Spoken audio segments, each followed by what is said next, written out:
Learn to act as if you are always in control. That sentence, those 10 words, contain the single most powerful instruction that Machiavelli ever gave to anyone who wanted to understand how influence actually works between human beings. Not be in control. Nobody is always in control. Not feel in control. Feelings fluctuate, and anyone who claims theirs do not is performing. Act as if. That is the instruction. Act as if you are in control when you are terrified. Act as if you are in control when the ground is moving underneath you.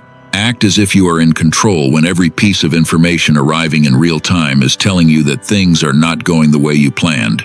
Because the room does not have access to what you feel. The room only has access to what you show. And what you show, the composure, the pace, the settled quality of someone who is not being governed by the pressure of the moment, is the thing that determines how every person in every significant environment you move through calibrates their treatment of you, their trust in you, and their willingness to follow your lead when the stakes are real. Here is what you have been getting wrong. You have been operating under the assumption that what matters is what is actually happening inside you.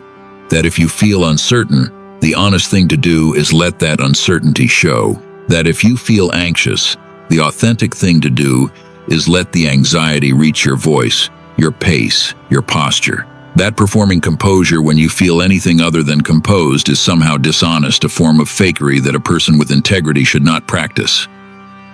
My friend, that assumption has been the most expensive belief you carry, because the rooms you walk into do not evaluate you based on the truth of your interior experience. They evaluate you based on the quality of what they observe, and the quality of what they observe is something you can choose.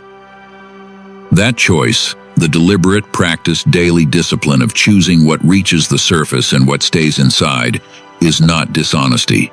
It is the most fundamental skill of anyone who has ever held genuine influence in any environment that matters. Machiavelli understood this at a level that most people never reach. He wrote that everyone sees what you appear to be, and very few experience what you actually are. He was not teaching people to lie.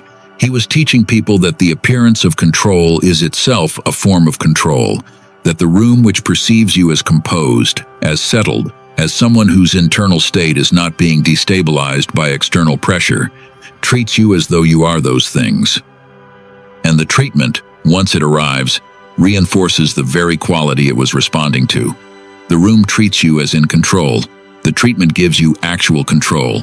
The actual control deepens the composure. The composure deepens the room's perception. The cycle feeds itself, and the person who started it, who made the initial choice to act as if, even when the acting required discipline that felt almost unbearable, has now become the thing they were performing. The performance became the reality. That is what Machiavelli observed. That is what 500 years of watching this mechanism play out has confirmed. This video gives you 7 laws for acting as if you are always in control. Each one is grounded in what Machiavelli documented and what the observable dynamics of every competitive human environment confirm. By the end, you will have the specific, practical, immediately usable tools for carrying yourself through every room, every conversation, and every moment of pressure with the quality of composed authority that most people believe you are either born with or you are not. You are not born with it. It is built, and you are about to learn how to build it. If you are ready to stop letting what you feel govern what the room sees, comment the words, "I control what I show." Like this video, because every like puts it in front of someone who is still broadcasting their uncertainty into every room they walk into. Subscribe and hit the notification bell. And drop your location and the time. Right now, this community is real. And right now, it matters who is here. Law 1. Control your face before you attempt to control anything else. Your expression is the first thing the room reads and the last thing it forgets. Let me tell you something that Machiavelli observed across every significant interaction he witnessed in 15 years of diplomatic service, and that you can verify tomorrow morning in the first conversation you have. Before a single word leaves your mouth, the room has already formed an initial assessment of your state, not from what you said, from what your face communicated in the seconds before the conversation began. the micro-expressions, the tension around the eyes, the set of the jaw, the specific quality of the brow that communicates either composure or concern, are being read by the nervous systems of everyone you interact with at a speed that conscious thought cannot match. They have assessed you before you have opened your mouth, and that assessment, formed in the first few seconds, becomes the filter through which everything you say and do in the following minutes is processed. Most people let their face run on automatic. Whatever they are feeling shows up on the surface without any intervention. They feel anxious, the anxiety reaches their forehead. They feel frustrated, the frustration sets their mouth. They feel uncertain, the uncertainty lives in the eyes. And the room, reading these signals with the speed and accuracy of a system that has been calibrated by millions of years of social evolution, forms its assessment accordingly. This person is not settled. This person is reactive. This person is available to be pressured because the pressure has already reached the surface. Machiavelli would never let his face run on automatic. Here is what he would do instead. He would practice not once, not as a thought experiment, but as a daily, physical, embodied discipline, the specific act of composing his expression before entering any room that mattered. Not a mask, not the frozen non-expression that reads as cold or hiding something. The settled, slightly relaxed, faintly attentive expression of someone who is genuinely present and genuinely untroubled by whatever the room is about to present. That expression requires practice. It requires the physical awareness of what your face is doing at any given moment, which most people have never developed because they were never taught that it mattered. It matters more than almost anything else you do in any social or professional interaction. Here is your practice starting tomorrow. Before you walk into the first significant interaction of your day, a meeting, a conversation, a social moment where your presence is being assessed, pause for 3 seconds. Feel what your face is doing. Not what you want it to be doing, what it is actually doing. Is your jaw tight? Are your eyes narrowed? Is your brow carrying the tension of whatever you were thinking about before you arrived? Name what you feel on the surface, and then choose what you want the surface to show. Let the jaw soften. Let the eyes settle. Let the brow release whatever it was holding. This takes 3 seconds. And those 3 seconds will change the room's initial assessment of you more than anything you could say in the first 5 minutes. Let me give you a specific scenario so this lands where it needs to. You walk into a meeting where you know difficult news is about to be delivered. Maybe a project you led did not produce the outcome the room expected. Maybe a decision you advocated for has been reversed. Your body knows before your mind has processed it, the tightening, the subtle shift in how the room is looking at you, the energy that says something uncomfortable is about to arrive. Most people let that anticipation reach their face.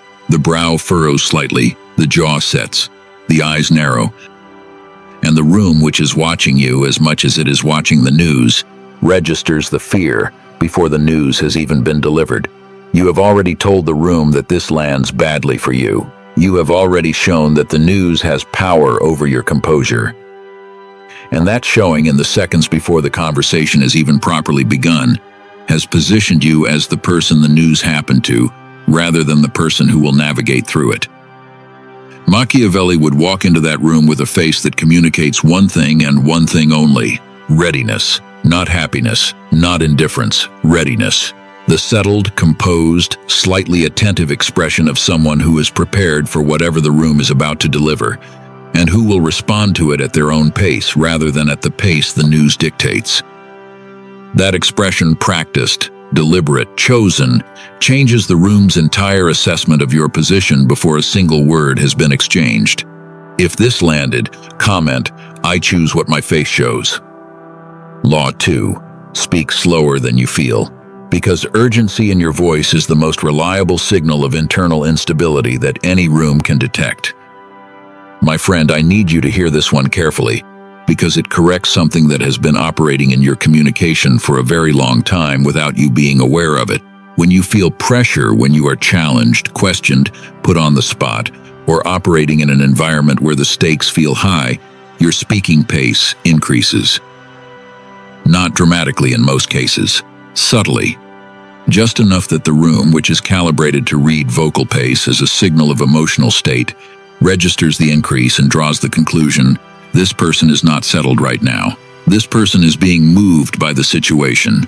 This person's internal state is being governed by the external pressure, rather than the other way around. Machiavelli observed this in the courts of Florence with the specificity of someone who had watched it determine outcomes. He documented that the advisors who spoke with the most measured pace, who delivered their counsel with the unhurried quality of someone who had thought carefully about what they were about to say and was in no rush to finish saying it, were consistently perceived as more credible, more authoritative, and more trustworthy than advisors of equal or greater capability who spoke at the pace of their anxiety rather than the pace of their thinking. The content was often identical. The pace changed everything about how it was received. Here is the contrast that makes this law click. Most people, when they feel the pressure, speed up. They talk faster because the anxiety wants the exposure to be over. The faster they finish saying the thing, the sooner the spotlight moves on. Machiavelli would do the exact opposite. He would slow down, not as a performance of superiority, as a deliberate choice about what the room would receive. Because a person who slows down under pressure is communicating something that no words can communicate, that the pressure has not reached the place where the words are formed, that the thinking is still clear, that the internal state is still governed by the person rather than by the situation, and that communication, the visceral, nonverbal, impossible to fake communication of measured pace under genuine pressure, is the most powerful credibility signal available in any environment where trust is being evaluated. Here is your practice. In your next significant conversation, especially one where the stakes feel high, deliberately slow your speaking pace by approximately 20%, not enough to seem artificial, enough that you feel the unfamiliar discipline of holding the words slightly longer than your nervous system wants to hold them before releasing them. You will feel the difference immediately. The slower pace creates space between the thoughts. The space communicates composure, and the composure, once it is communicated through the pace, actually begins to arrive inside you as well. The performance generates the reality. That is the mechanism Machiavelli documented. That is the mechanism you are about to experience firsthand. Let me tell you something else about pace that goes deeper than the strategic level. The speed at which you speak does not just communicate your state to the room, it communicates your state to yourself. When you speak fast, when the words tumble out at the pace of anxiety rather than the pace of thought, your own nervous system interprets the speed as confirmation that something urgent is happening. The fast pace feeds back into the body's assessment of the situation and amplifies the very activation that produced the speed in the first place.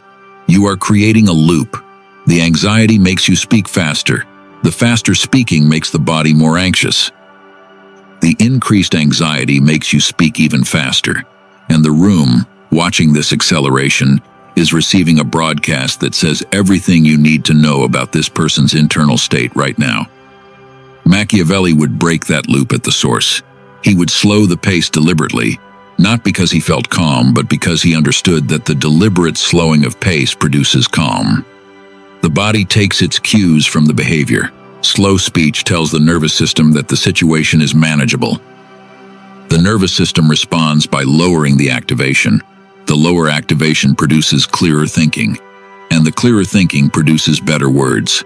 The whole sequence starts with the pace. Control the pace, and you have controlled the first domino in the chain that determines whether the next 5 minutes go well or badly. Here is one more thing about this that I need you to carry with you. The room does not just hear your pace, it mirrors it. When you speak fast, the room's energy rises to match yours. The conversation becomes faster, more pressured, more urgent. When you speak slowly, the room slows down too. The energy settles, the pressure drops, the conversation becomes more deliberate. You are not just managing your own state through pace, you are managing the state of the entire room. That is influence. Real, immediate, physiologically based influence that operates below the level of conscious awareness and produces its effects before anyone has decided to be influenced.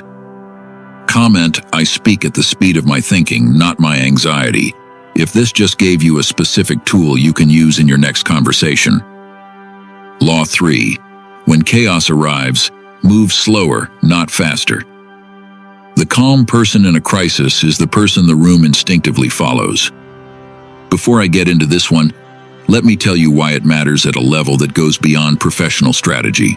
There are moments in your life, professional and personal, when something goes wrong. Genuinely wrong. A plan collapses. An expectation is violated. A situation that was stable becomes unstable in a way that demands immediate response. And in those moments, the instinct of almost every person in the room is the same. Speed up. Move faster. Respond urgently. Match the pace of the crisis with the pace of the reaction. That instinct feels correct. It feels like the responsible thing to do. It feels like what a competent person does when the situation demands action. Machiavelli would tell you that instinct is one of the most reliable sources of bad outcomes in any crisis situation. Here is what he observed. In every political crisis he witnessed, and he witnessed many, from the fall of Savonarola's Florence to the military campaigns of Cesare Borgia, to the shifting alliances that remade the map of Italy multiple times during his career. The person who moved fastest was almost never the person who achieved the best outcome. The person who achieved the best outcome was the person who used the crisis as a pause rather than as an accelerator, who allowed the room's panic to exhaust itself while they were gathering information, assessing the actual severity of the situation, and determining which of the available responses would actually serve their interest, rather than simply discharging the anxiety that the crisis had generated. Here is the contrast. Most people in a crisis become louder, faster, more visibly activated. Every behavior accelerates. Machiavelli would become quieter, slower, more deliberately measured, not because he did not feel the urgency, because he understood that the urgency itself, the specific, physiological, hard-to-resist activation that crisis produces, was the enemy of good judgment. And the person who can overrule that activation, who can sit inside the urgency without letting the urgency dictate the behavior, is the person who makes the decision that actually resolves the crisis, rather than the decision that simply matches the energy of it. Let me give you a specific example. Something goes wrong at work.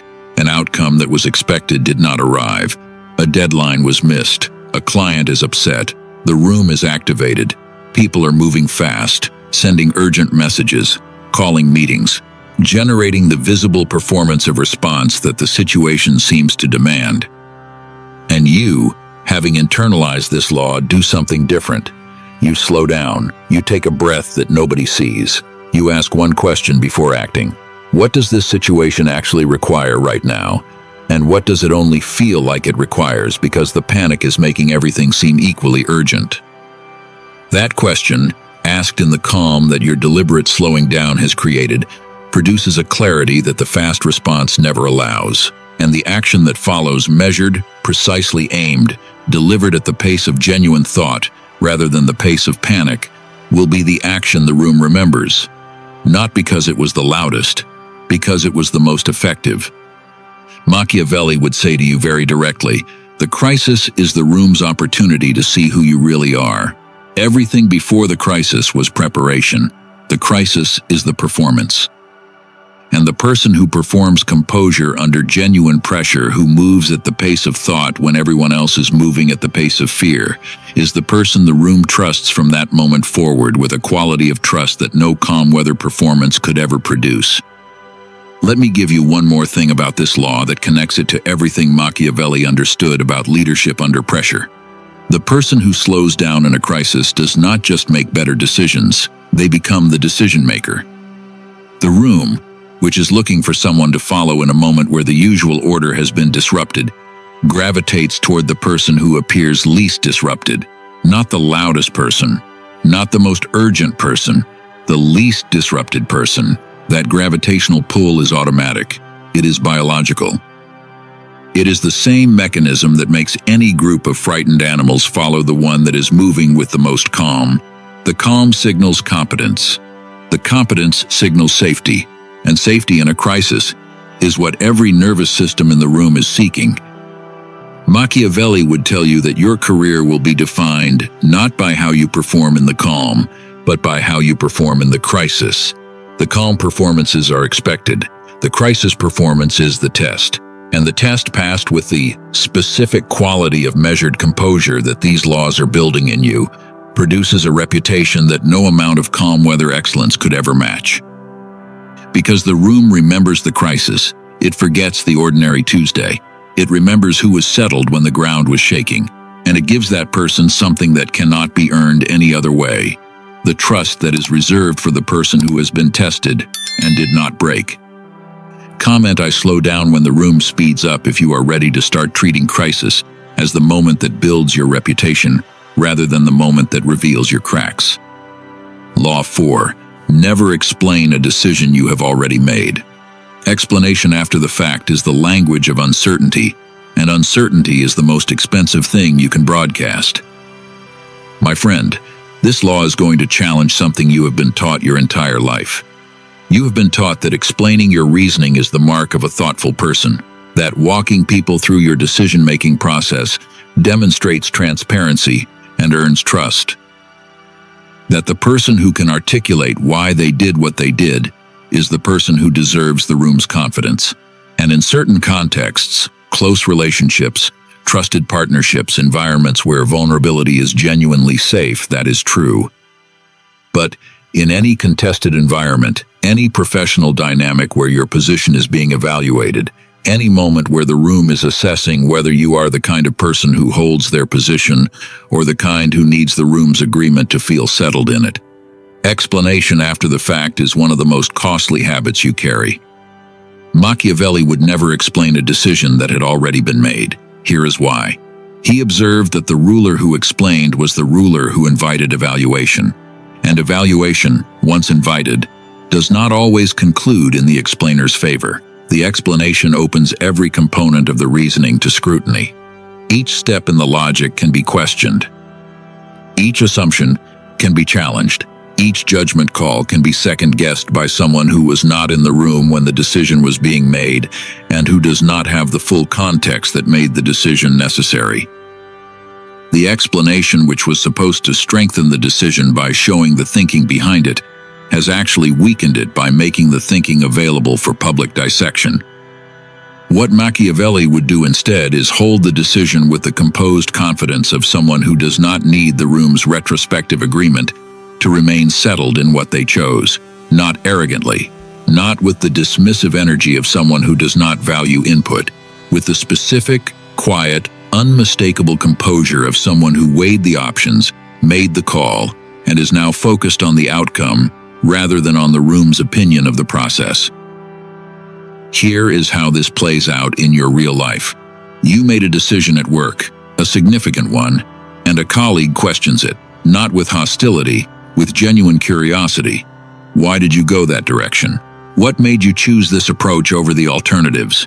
Your instinct is to walk them through the reasoning, to demonstrate the thoroughness of your thinking, to earn their agreement by showing them the quality of the process.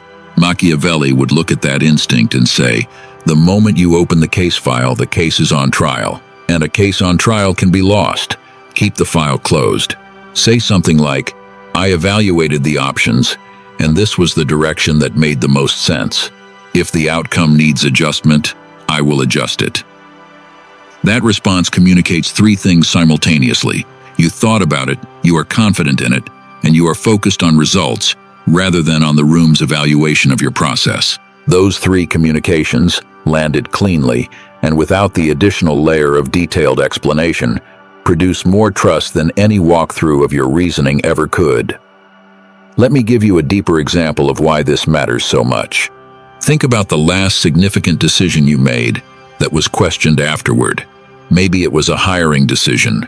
Maybe it was a strategic direction. Maybe it was a personal boundary you set that someone in your life pushed back against. Think about what happened when you explained.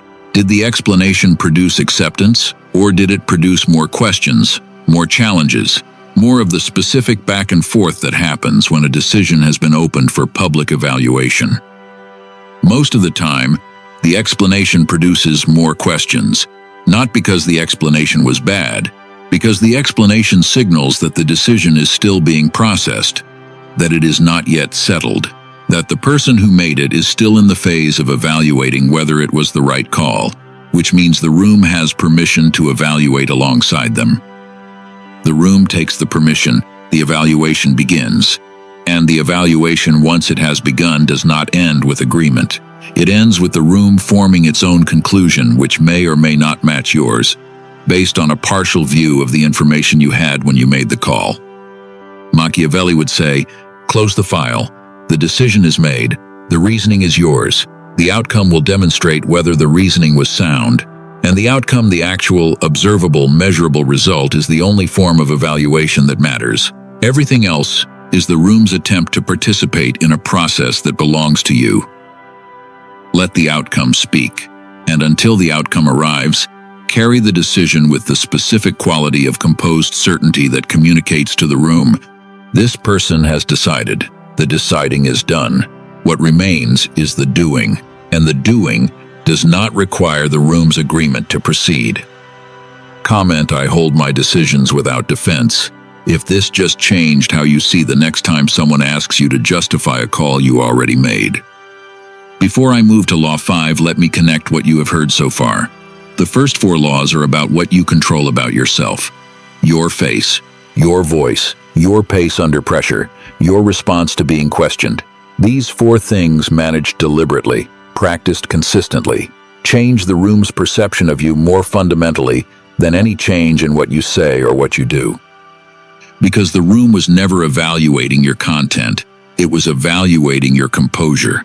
And composure, demonstrated across these 4 channels simultaneously, is the most complete broadcast of authority available to anyone in any environment. Laws 5 through 7 go deeper. They move from the external performance into the internal architecture that sustains it. Subscribe right now, hit the notification bell, because what comes next is what makes the first 4 laws sustainable rather than exhausting. Law 5. Sit with the discomfort of being challenged without performing a response. The pause is the power. Everything else is reaction. Let me tell you what happens in the body when you are challenged, not what happens in the mind. The mind comes later. In the body, the nervous system fires, the shoulders tighten, the breath shortens, the jaw sets, and a wave of energy, defensive, activating, urgent, floods the system with the demand to respond, now immediately. Before the silence gets long enough to be interpreted as weakness or defeat. That demand is powerful. It is biological. It is the same system that kept your ancestors alive when being challenged meant physical danger. And in the modern professional and social environment, it fires with the same intensity, even though the challenge is verbal rather than physical. Most people obey the demand. They respond immediately. They match the energy of the challenge with the energy of the defense. They fill the silence with words because the silence feels like surrender. Machiavelli would never obey that demand. Here is what he would do. He would receive the challenge. He would feel the activation in the body because he was human and the activation is unavoidable. And then he would do the thing that separates the person who is controlled by their reactions from the person who controls them. He would pause, not briefly, deliberately, long enough that the silence becomes its own communication. Long enough that the person who delivered the challenge begins to feel the weight of a response that has not arrived and begins to wonder with the specific uncertainty that only silence can produce, what the silence means. The pause does something that no immediate response can do. It communicates that you were not destabilized, that the challenge arrived and found you settled enough that an immediate defense was not required, that you are choosing when and how to respond rather than being triggered into responding by the pressure of the moment. And that communication, which requires no words, no argument, no defense, is worth more than any rebuttal you could construct, because the rebuttal says, I disagree. The pause says, I am not moved. Machiavelli would say to you, the person who responds immediately to every challenge has told the room something devastating about themselves. They have told the room that they can be activated on command, that the activation produces a predictable response, and that the response can be scripted for by anyone who understands which buttons to press. The person who pauses before responding has told the room something entirely different. They have told the room that the buttons are not connected to the output, that the pressing produces nothing reliable. And a person whose buttons produce nothing reliable is a person who cannot be managed through provocation. That is power. Let me tell you what happens in the room when you pause, because you need to understand the effect in order to trust the practice. When someone challenges you and you respond immediately, the exchange feels normal. The challenge was delivered. The response was returned. The dynamic continues at its established pace. Nothing has changed. The room has witnessed a standard interaction and has learned nothing new about either party. When someone challenges you and you pause genuinely, for 3 or 4 seconds with the calm, settled, unhurried quality of someone who is choosing their response, rather than being triggered into it, the room's attention shifts. The pause creates a gap in the expected rhythm, and gaps in any social environment draw attention the way silence draws attention in the middle of a piece of music. The room is suddenly aware that something different is happening. The person who was challenged has not responded. The not responding, in a culture that treats immediate response as the default, registers as unusual, and unusual, in this context, registers as strength. Because the pause communicates that this person is not operating from the same reactive pattern that everyone else operates from.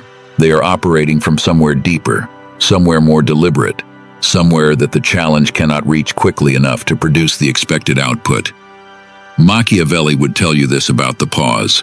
It is the single most efficient way to change the room's assessment of your position in any contested exchange. One pause, 3 seconds, no words required, and the assessment shifts from this person can be activated to this person cannot be predicted.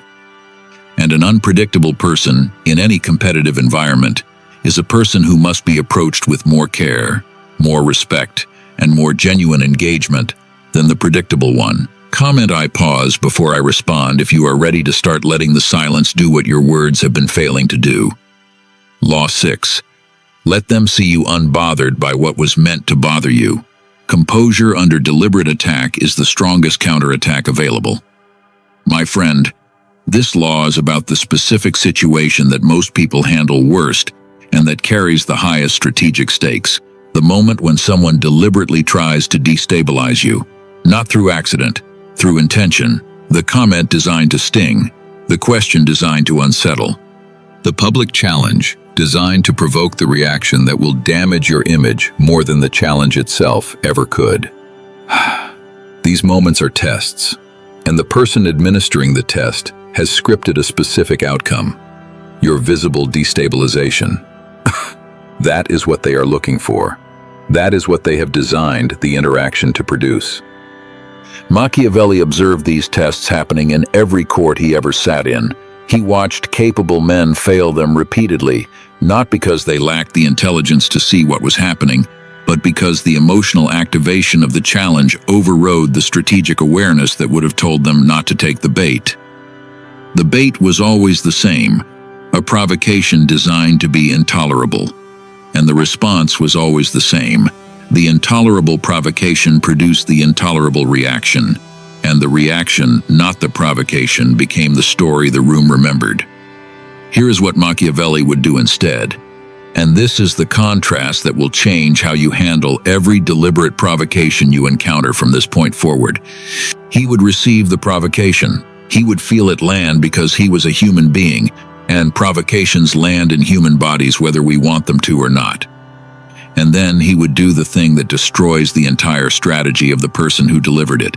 He would remain visibly, observably, completely unbothered, not cold, not performed indifference that reads as its own kind of reaction, genuinely settled.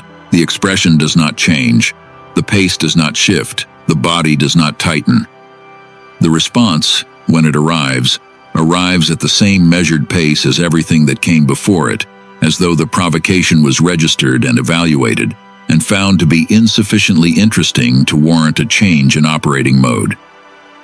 That response, or more precisely, that non-response, does something devastating to the person who delivered the provocation. It tells them their weapon did not fire. It tells them the mechanism they were counting on, your reactivity, your defensiveness, your visible emotional activation, is not available. And a person whose primary weapon has just failed in front of an audience does not try the same weapon again with the same confidence. They have been shown that this particular opponent does not flinch at what was meant to cause flinching, and the not flinching, witnessed by the room, produces a reputation that no amount of visible strength could ever build. The reputation of someone who cannot be reached, who cannot be shaken, who carries themselves through provocation with the same quality of settled composure they carry through calm. That reputation, my friend, is worth more than winning any argument, because it makes the argument stop coming. Let me give you a specific practice for this one because the principle is easy to understand and hard to execute in the moment. The next time you receive a deliberate provocation, the comment designed to sting, the implication designed to unsettle, do this. Internally, name what is happening, not what the person said, what they are doing. Say to yourself silently, clearly, and without heat, this person is trying to produce a reaction. That naming does something crucial. It moves you from inside the provocation to above it. You are no longer the target of the comment. You are the observer of the strategy. And an observer does not react to what they observe. They assess it. Once you have named it, choose the response that communicates the most with the fewest words.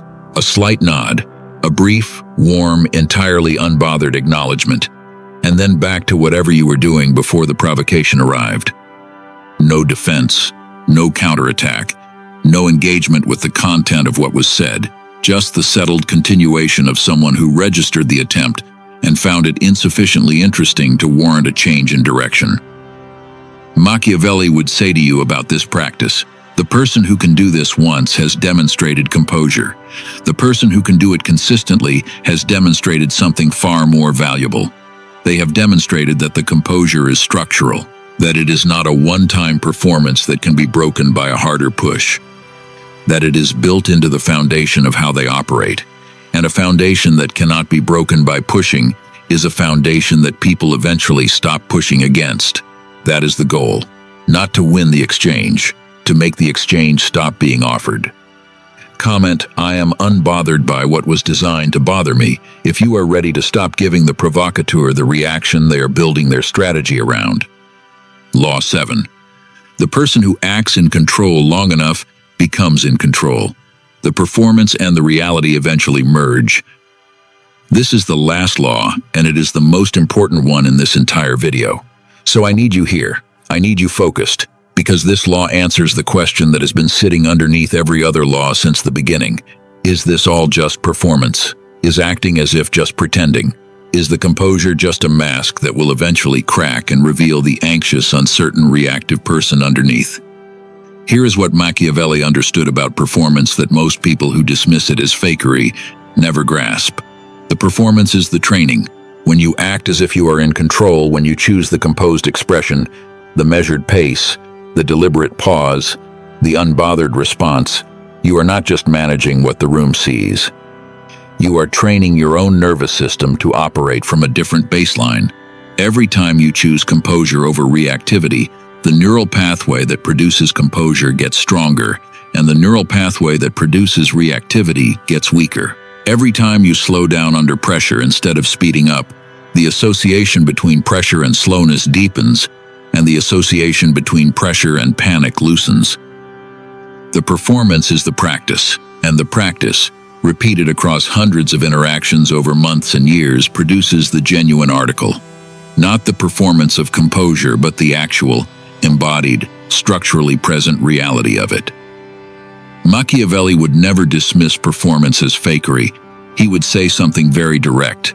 He would say, the person who has never practiced composure under pressure will never possess it genuinely. And the person who practices it, who shows up day after day with the deliberate choice to act as if they are settled, composed, and in control, regardless of what is happening inside, will eventually stop acting.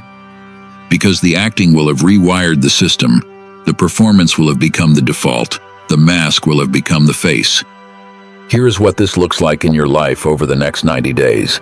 For the first week, the composure will feel forced. You will feel the gap between what you are showing and what you are feeling. The gap will be uncomfortable. It will feel dishonest. It will feel like you are presenting a version of yourself that is not real. Do not stop. The discomfort is the training. It is the specific, felt, physically present evidence that you are building something that did not exist before you started building it. By the end of the first month, the gap will have narrowed. The composure will feel less forced and more familiar. The situations that used to activate the old reactive pattern will still activate it, but the activation will arrive with less intensity and will be overridden more quickly by the composed response you have been practicing. You will notice that the room is treating you differently, not because you announced the change, because the broadcast changed, and the room is responding to the new signal. By the end of the third month, something will have shifted that goes beyond behavior.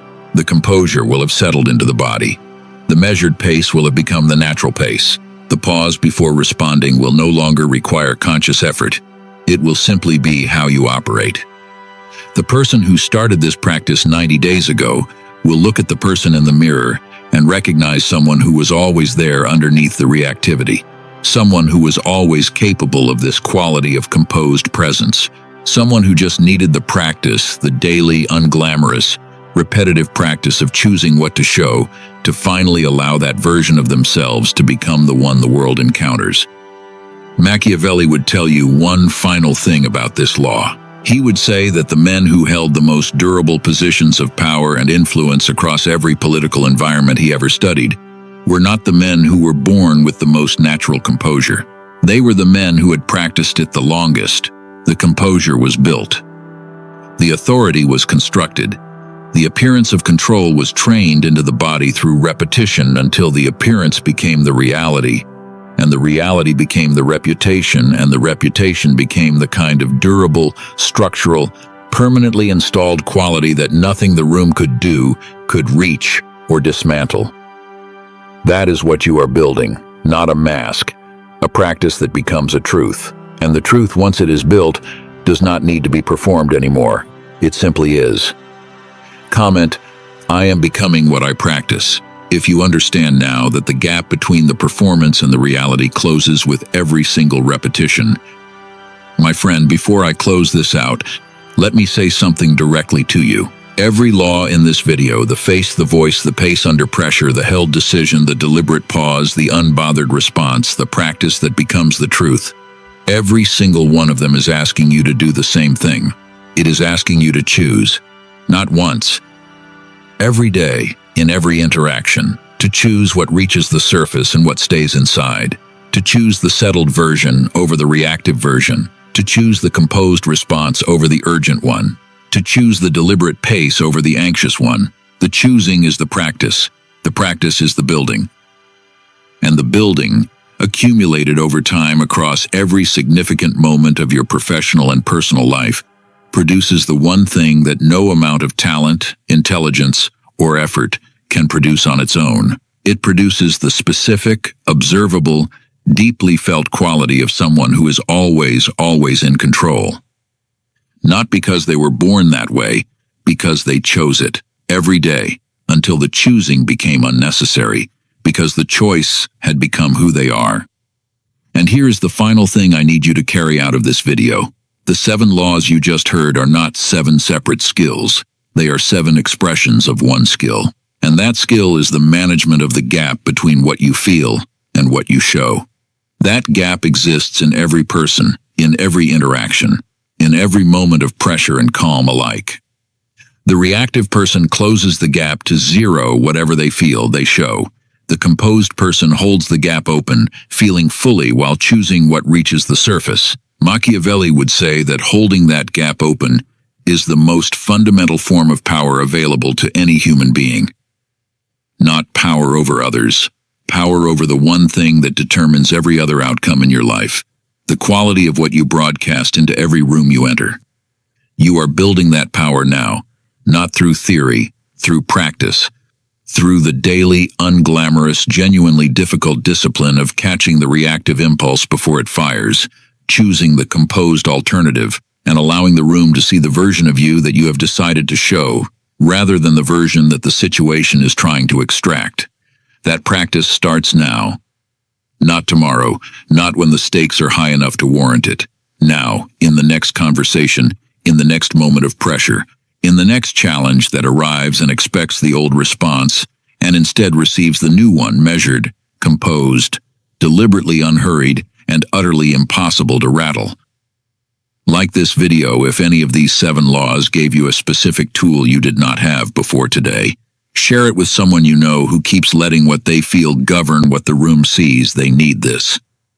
And subscribe to this channel, because the next video goes directly into the advanced practices that the most composed and influential people use in the specific high-stakes moments where composure matters most and where most people's composure breaks down.